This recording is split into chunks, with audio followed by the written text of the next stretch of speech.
Hello everyone, welcome back to my channel. कैसे हो आप सभी? एंश्योर कि आप सभी लोग ठीक होंगे।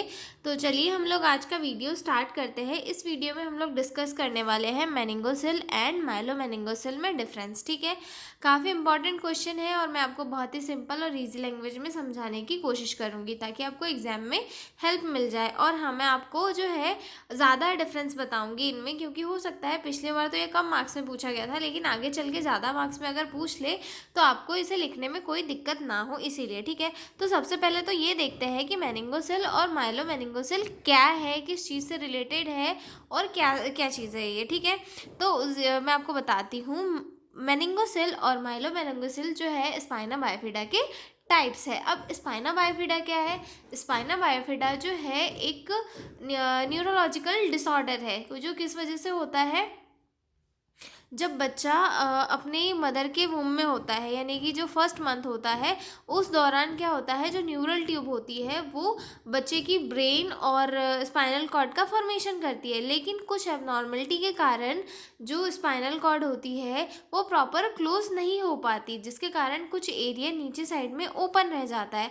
और ओपन रह जाने के कारण जो है स्पाइनल कॉर्ड और जो मेनिंजेस है, जो ब्रेन को कवर करके रखती है लेयर, वो स्किन से बाहर आ जाती है और बाहर एक सेक जैसा फॉर्मेशन कर लेती है, जिसे स्पाइना बाइफिडा कहते हैं, जिसके दो टाइप होते हैं। ठीक है, मेनिंजियोसेली देन माइलो मेनिंजियोसेली। ठीक है, तो अब ये दोनों क्या है, तो मेनिंजियोसेली इसमें क्या होता है, सिर्फ ब्रेन की लेयर्स बाहर आती है। ठीक है, जो मेनिंजिस होती है सिर्फ वो बाहर आती है, मतलब ये स्पाइना बाइफिडा का एक जो है छोटा टाइप है या लेस सीवियर टाइप है। लेकिन जो माइलोमेनिंगोसेली है ये ज़्यादा सीवियर टाइप होता है, क्योंकि इसमें क्या होता है, ब्रेन की लेयर्स के साथ साथ स्पाइनल कॉर्ड और स्पाइनल कॉर्ड की नर्व्स भी बाहर आ जाती है, और इसका जो आकार होता है वो थोड़ा बड़ा दिखाई देता है। इसमें जो है ज़्यादा सीवियर इफेक्ट पड़ता है बच्चे के ऊपर। कभी कभी तो जो है पैरालिसिस हो सकता है, या फिर जो है अदर सिम्टम्स वगैरह दिखाई देते हैं। सेंसरी जो सेंसरी सेंसेशंस है उसके वो लॉस हो सकते हैं, और इसके लिए जो इमीडिएट सर्जरी नीडेड होती है। ठीक है, तो ये आपको समझ में आ गया ऊपर ऊपर से कि मेनिंजियोसेली और माइलोमेनिंगोसेली क्या है। तो अब हम इनमें डिफरेंस को डिस्कस कर लेंगे, क्योंकि अब आपको समझने में ज़्यादा देर नहीं लगेगी। ठीक है, तो इसमें सबसे फर्स्ट आता है डेफिनेशन।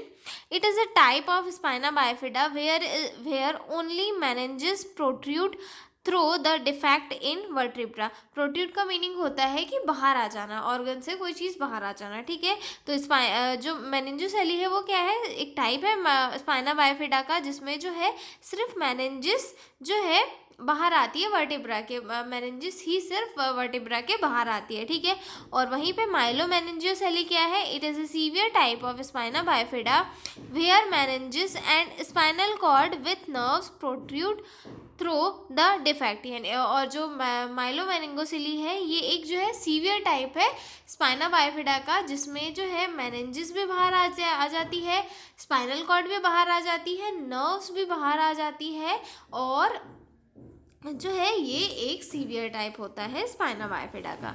ठीक है, उसके बाद जो अगला पॉइंट आता है कंटेंट्स ऑफ सेक। वो जो सेक होता है स्पाइना बाइफिडा का, जो उभार होता है उसमें, अब उसमें क्या क्या प्रेजेंट होता है, तो जो मेनिंजियोसेली होता है उसमें जो है CSF होता है और मेनिंजिस होता है। ठीक है, जैसे कि मैंने बताया था कि इसमें सिर्फ मेनिंजिस और CSF ही बाहर आता है। ठीक है, और माइलोमेनिंगोसेली के जो सेक होता है उसमें क्या क्या प्रेजेंट होता है, उसमें तो सभी चीज़ें बाहर आ जाती है, मेनिंजेस भी बाहर आता है, CSF भी बाहर आ जाता है, स्पाइनल कॉर्ड भी बाहर आ जाती है, नर्व्स भी बाहर आ जाती है। ठीक है, उसके बाद जो है अगला अगला पॉइंट आता है न्यूरोलॉजिकल डेफिसिट। इसमें जो है कोई न्यूरोलॉजिकल डेफिसिट प्रेजेंट नहीं होती है मोस्टली, लेकिन अगर होती भी है तो काफ़ी माइल्ड होती है। लेकिन जो माइलोमेनिंगोसेली है इसमें क्या होता है, प्रेजेंट होती है न्यूरोलॉजिकल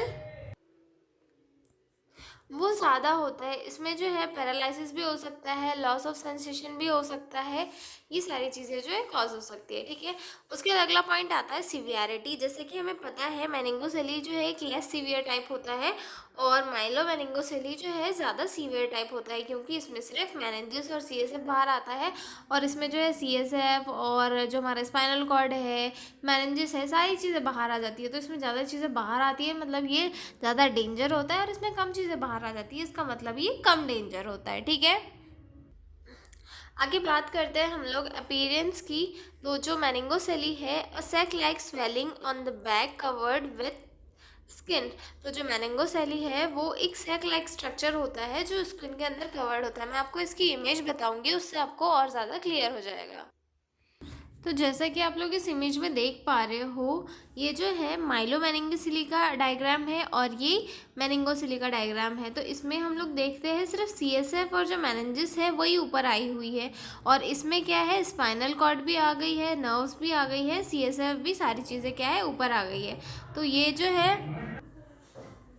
ओके, तो माइलो मेनिंगोसिली क्या होता है, a sac like swelling that may be covered with thin membrane or open showing nerves.